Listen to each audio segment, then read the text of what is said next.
Hello from wherever you are, and welcome to Let's Play Games. I'm John McFarland, Adult Services Librarian for National Public Libraries, and I hope you'll join me in learning or rediscovering some of the more common and uncommon games out there.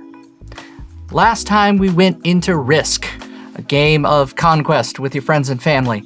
This time we're going to go into some of the more niche ways you can try and win some more of these games and increase that winning percentage ever so slightly. Let's get stuck in.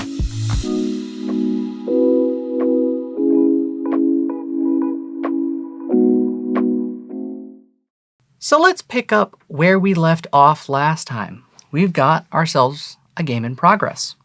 Now we turned in cards for the first time. Only blue has the territory bonus. And now we get to talk about some of the choices and ways in which we'll continue on. Notice here that green is the most spread out. Because of this, it's going to be a little concerning as to how they can keep these units, because if black is able to turn in some cards, which they're close to doing there, they will definitely be able to attack and probably take out most of these. If you're losing all those units, then you're almost certainly out. Yellow turning in their cards and going for Europe isn't exactly helpful for green here. Yellow's kind of stuck in between 2 or 3 different places, so they're a bit more condensed, but there's nowhere really for them to go without having to go through a swath of people. Orange is kind of stuck in South America, but hey, they just need to get through that Venezuela and they will be golden. Blue here is definitely the most consolidated. So here's the strategy of the game and where the unwritten roles and alliances will come into play. You can probably see on this board, especially if you're green, blue is kind of making moves to go towards you. Next turn, they can at least have a little fight in the Middle East there. They can bring up units here and there. It's kind of worrying if you're them. So from here, what you're going to have to worry about now is working through and deciding how you're going to play this game, how you're going to play the ins and outs of the strategy.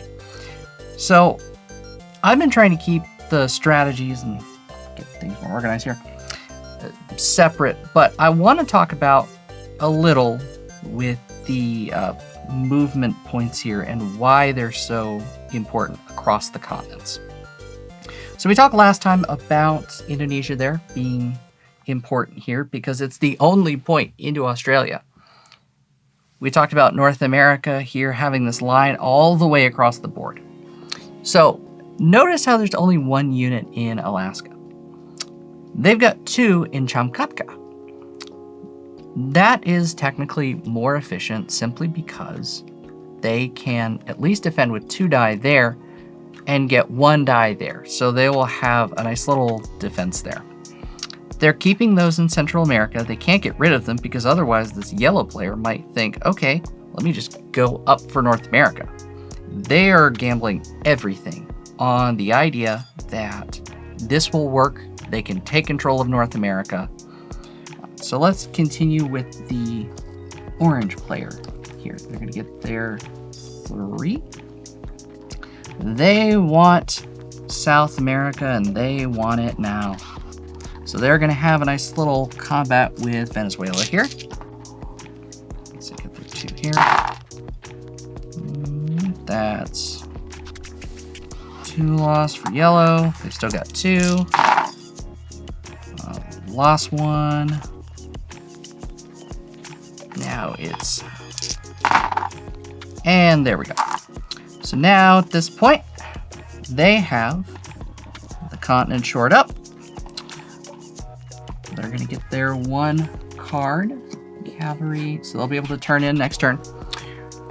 Last episode, I talked about the scaling up of cards. So we already have 1 in that was cashed in for 4.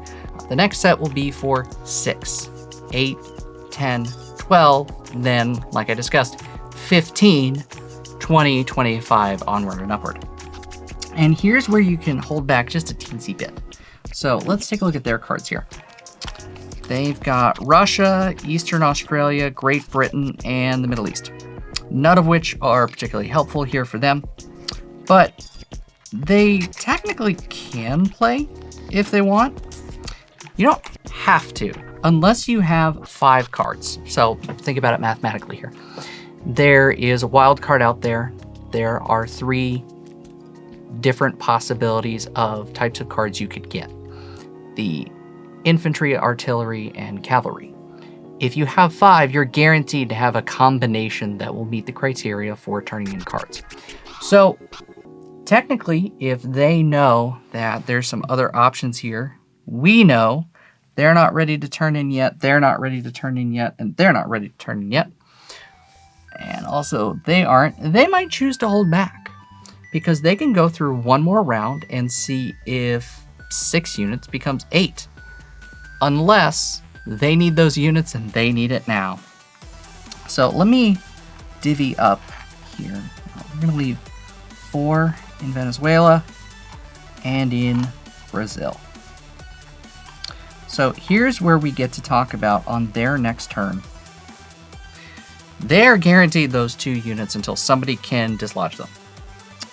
You're looking at yellow, but they've divvied up their units. They're trying 2 different things at once, Europe and Africa. Now you have to really start thinking about, okay, how can I use these units? Because also they're boxing themselves in. They can't attack with North Africa, really. When they get their extra units, they now have to use them to get a card.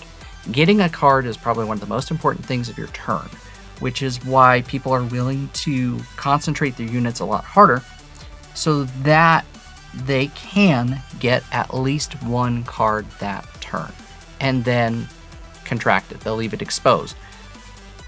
It is that balance where you may have an opponent then decide, okay, I'm not attacking you, but there's really not a way you can attack me back on your next turn. It is this divide that determines how you're going to play this game sequentially. So now that we have this here, we're going to move on to green's territory. Now is the decision point. I kind of implied that there would be a loose agreement between yellow and green here. Can you still hold on to that? You've got to worry about the blue team coming after you next turn. You've got to worry about the territory up there. They're probably going to be coming through. So where do you go? From here, kind of it's decision-making time, especially when you know over here is in danger. Why? Because that black group is going to absolutely concentrate. So what I think I'm going to do is I'm going to try and make a break for it, because if I can get those green units out, I can at least preserve some of it. So I'm going to move all these. We'll go ahead and roll. So 5 on 5. Not looking great at the start. Yeah. These strategies won't always work.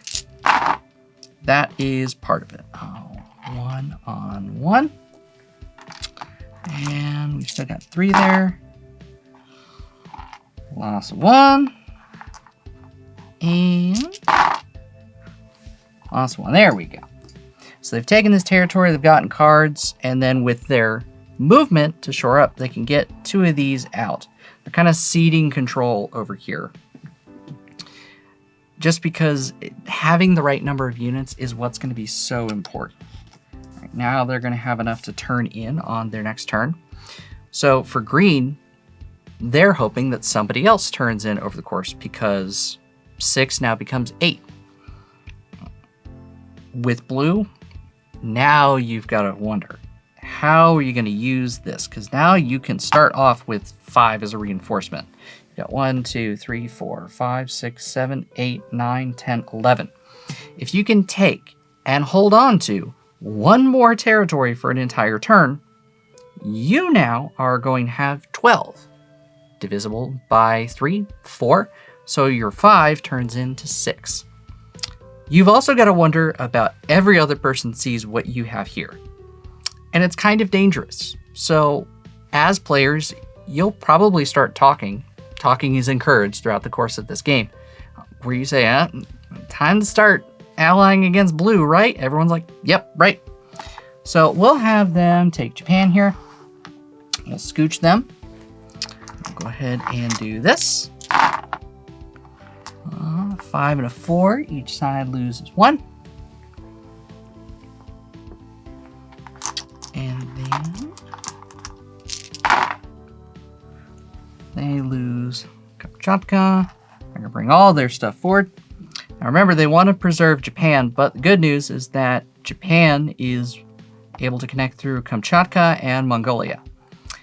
So even if green, say, went through and put everything they had, turned in some cards, they have to get through 3, 2, 1, and 1.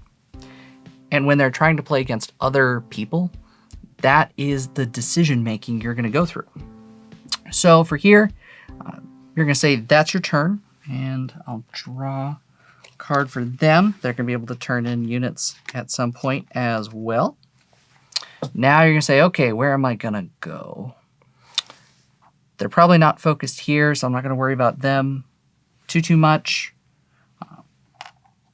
At this point, Southeast Asia is pretty safe. And I'm going to go for here. Why? I'll get to that in just a moment.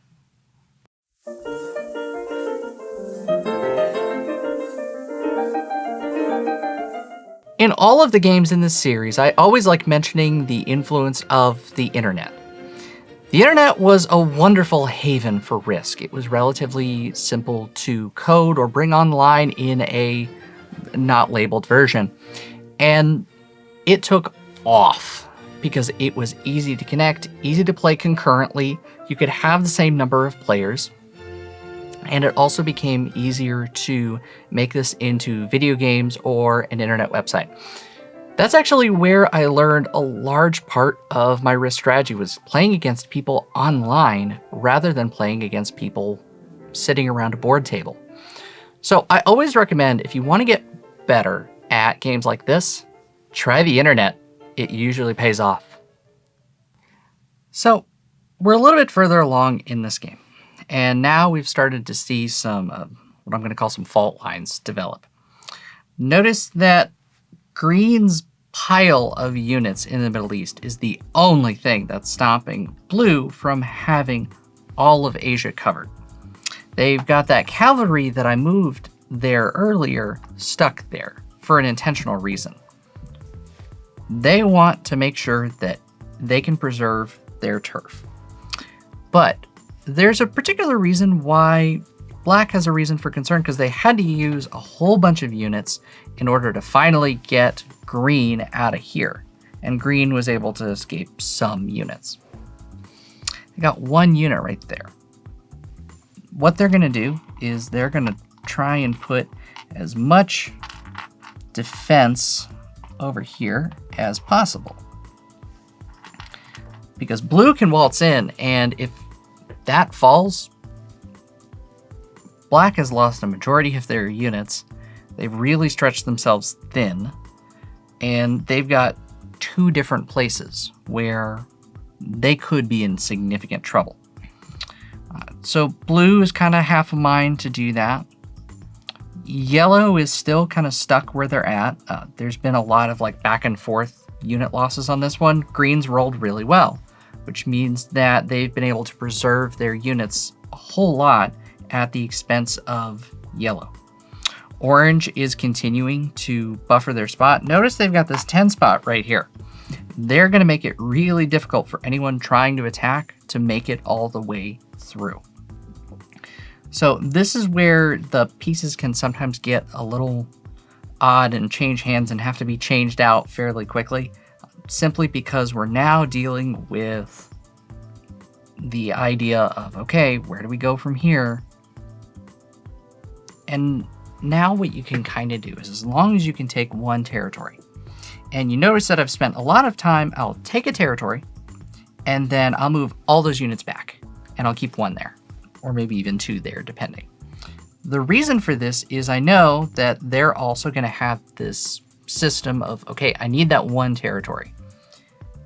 Everyone's going to be wanting to use these cards. So we're now up to 1, 2, 3, 4, 5. Everybody's had the chance to call in 1.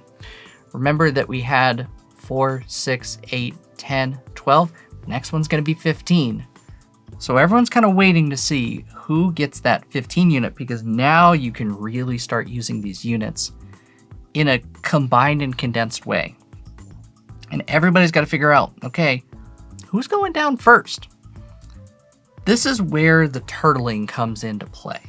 Australia has provided 2 units every turn for at least 6, 7 turns now. That's 14 units that they just basically get for free. South America is now under Orange's control. They're gonna be able to have the same effect. As long as Black can hold, they're gonna get 5. But this puts a different kind of target. Now you've got to figure out, okay, who's going where, what's going who. Everybody has their own strengths to play, except for maybe yellow. Yellow's kind of squished. But aside from that, everybody has their own advantages. And do you really want to go after green here? Green is the only thing stopping you from being attacked by blue yourself. Do you go in the center here where you expose yourself and stretch yourself further? And I will talk about right here just to make sure this is clarified. So Southern Europe down here can go into North Africa and Egypt specifically, but you have to choose one direction. So there's 2 little invasion paths into Southern Europe, and with Middle East there's actually 3. Here it gets a little complicated. So Iceland can go to Great Britain and Scandinavia. Great Britain can go to Iceland and Northern Europe. Northern Europe can go to Great Britain and Scandinavia. Scandinavia can go to any of these 3. So notice that you can't go from Iceland to Northern Europe. You have to go around. That will also come into play if somebody has set up a 10 stack here in Iceland, and that's the only thing standing between you and having Europe completely under your control. That's something you're going to have to factor in. And if you stretch your units out too far, they're going to be able to use that at their leisure. This is where a lot of this decision making comes into play. When you're playing against other people, you have these competing influences. So I'm going to take another step back. I will say that this episode will be a slightly shorter episode, but I want to show you all the way to the end of a game. So hold on a second.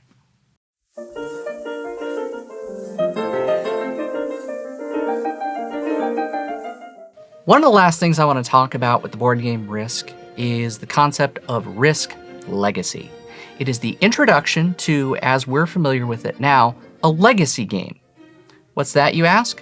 A legacy game is when you play a game and the actions played in one game permanently affect the decisions made in another game. There are numerous board games now out there where if, let's say, your tile on the board gets erased or a whirlpool gets added into an adventure game, that stays there permanently. It enhances the idea of being able to play again and again and have a different experience each time. Risk Legacy was the first type of this game to come out, in which some things on the board were just changed. All of a sudden, your routes didn't work the same way, or the connections you made didn't work the same way, or certain regions were just taken out of the game entirely due to impact from previous playthroughs. It was a big change, and it's now one of the more popular board game types out there, and it all started with Risk Legacy. I wanted to advance a little bit further just so I could show you as we approach a player elimination and the endgame. I gotta say that yellow's not doing too well. They're stuck down to their last territory, and they're being increasingly boxed in. It's green's turn at the moment, and green is unable to, but they're gonna take their 1, 2, 3, 4, 5, 6, 7, 8. They've still got 3 units. They're gonna place it right here. And part of the way they've been working down this path is they've had an agreement between green and orange here. they're going to work relatively mutually together, because yellow is just, for them, an annoyance at this point, and blue is an actual risk. Notice how many troops they've got in Russia over there. They've prevented black, who's also starting to be boxed in. So I'm presuming that yellow and black are going to be the two players probably eliminated unless one of them can pull out a bunch of cards super quick. So let me tell you what happens when somebody is eliminated. So we'll say, for the sake of conversation, that yellow is eliminated from the game. No need to show all the dice rolls for that. That's kind of the plan. It is at that point that the player who eliminated them gets all of the remaining cards of that player. So, for example, here they only had one card left. It goes into their pile, but they have enough to add, but they don't have the maximum of 5 that I talked about. If they have 5 or more, you are compelled at that point to turn some cards in. You get to immediately place them and immediately use them. So one really good endgame strategy, if you can kind of make this happen in a row, is if you get a really good army, just a 20 stack, a 30 stack, even a 40 stack, which can happen very easily. It's at that point where you can make this one army particularly strong, defend the points, and then the more players you can eliminate, the more bonus cards you're going to get. So this is where, in the end game, these cards really come into play. How many have been played? Assuming you get towards the end game and it's a back and forth thing, you can turn these cards in, shuffle them up again, because that implies 42 turns. So about 9 or 10 rounds, you're probably going to need to turn some in and shuffle them around, which is just fine. So for the course of the end game here, you probably are going to be in a situation where blue is going to want to press their advantage. They are just going to leave that one right where they're at. They're probably going to try and put a squeeze on the green player here. Black is going to try and see if they can luck their way back in with some cards, because at this point we're talking about 20 to 25 troops. This is where these bonus cards are your last big chance to get back into the game. So for them, all they probably want to do is get rid of here, so that way they can get this 5 troop bonus. Eventually, orange is going to have to break its agreement with green. Green is probably going to say, hey, I need Africa in order to shore up units for blue here. And they say, I can't do that. I almost have Africa. I'm not going to give it up. This is where alliances break down all the time. So each game is going to be differently played and differently assorted. And from here, all you're doing is going back and forth and back and forth and back and forth until one person has all of the territories conquered, or typically when somebody knows, okay, that's kind of the end game here, it will sometimes end. That's why this game can go anywhere between maybe an hour to 2 hours long, especially if it's a really good competition where territories are changing hands. Sometimes the best part of this game is seeing people slug it out over 3 territories, because whoever ends up having better dice rolls takes those 3 territories, means that they control the continent, they can shore it up, that person doesn't have any cards anymore, and that can sometimes be the end game. But that, in a nutshell, is Risk.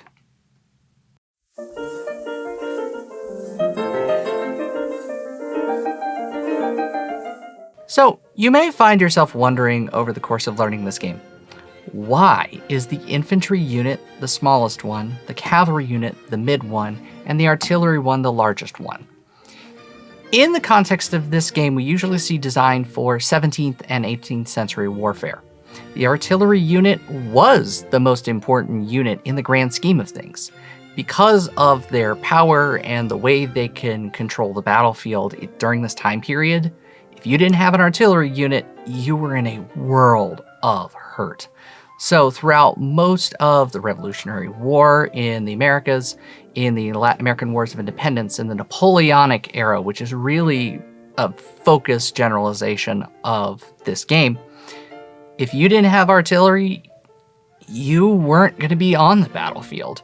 So when the game was developed, it became a natural progression of infantry and cavalry could usually beat an infantry unit, and artillery could probably beat them all in certain contexts. So that's the reason why, as this game was developed, it was a simplistic way to show smallest to largest in terms of importance. That's all the time we have for today. Thanks for tuning in. Be sure to check out some of the other great content we have under the NPL Universe tag on our website, library.nashville.org. We've got multiple YouTube playlists, we've got other in-person and virtual programming offerings. There's a whole lot to look at and explore. I'll see you next time.